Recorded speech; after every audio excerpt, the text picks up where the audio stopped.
Have you ever wondered how some cultures dominate the global political landscape while others remain on the periphery? This is due to cultural hegemony, a term rooted in the dynamics of power.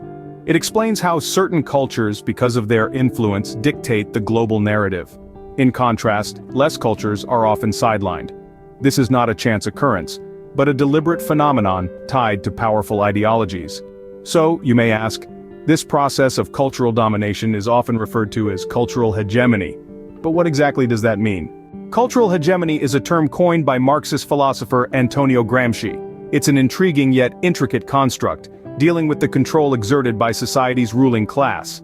The elites, as they're often called, mold culture to align with their ideologies, presenting it as beneficial for all. However, it primarily advantages them. Gramsci suggested a dual strategy to counter this: the war of position and the war of maneuver. The former involves creating a counterculture to challenge the dominant ideology, while the latter is an overt attempt to overthrow the ruling elites. This process isn't easy. It demands the working class to cultivate their own intellectuals to fight cultural hegemony, a daunting task that requires relentless effort, likened to a long march through the institutions.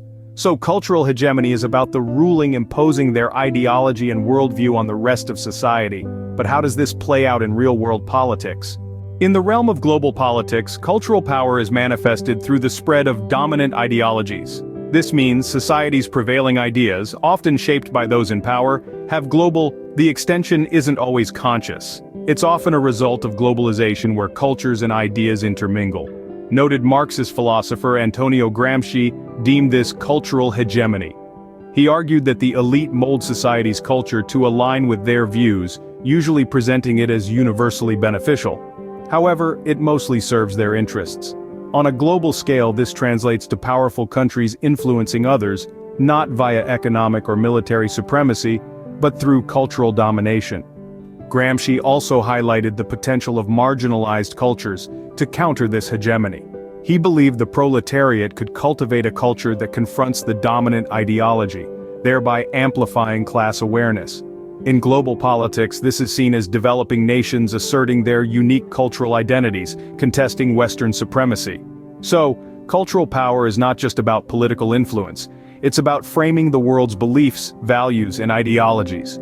It's about recognizing the power of culture in our interconnected world.